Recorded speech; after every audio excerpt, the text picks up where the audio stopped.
Bonsoir. Bonsoir, Nyon Analyse. Bonsoir. Nyon Analyse, en tout cas, merci beaucoup depuis tout à l'heure. Bonsoir, Papa Thierry. Question, est-ce que tu peux te rappeler la dernière analyse de ça là, le lendemain à concert à Weranson? Tout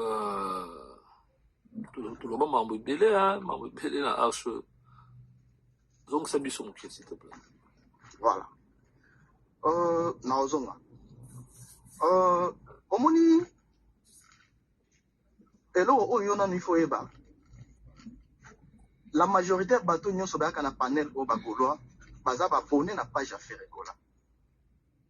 Et qui dit Goloa a déjà au courant que Ferregola a été date.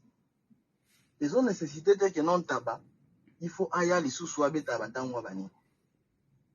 Le problème qui est là, c'est que biso Bagoloa, tout ça échec qui a ba fan nyonso na monde. Tout ça pena ba l'échec.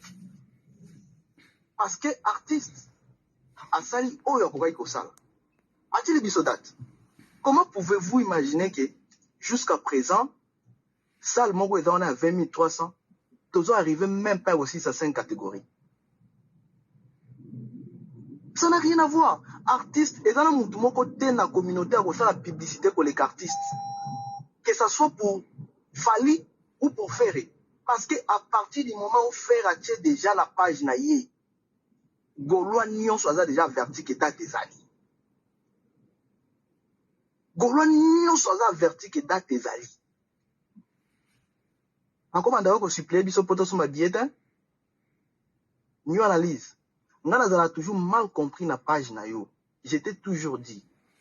Communication est eloko ou influence à mokili. Lelo, au cause alors melana o biarte mais soko bandi yoka na télévision matin midi soir prémisse on finit par remelango. Et ça communication. Je t'ai dit bagolo o bazo matana panel na yo awa. Koya ko raconter ba lokuta. Au cause la batu makam. Bazo inisa faire sans le savoir. Ko attaquer Weranson. Na télémena eloko wana. Je t'ai même dit, New Analyse, je ne suis pas sûr que Toko Tondi Sasa il y a 10 000 places à Paris. Par rapport à la communication d'Engezokende. Vous vous attaquez aux gens gratuitement. Gratuitement. Bato asali bino l'autre côté, ouera lobby l'autre côté.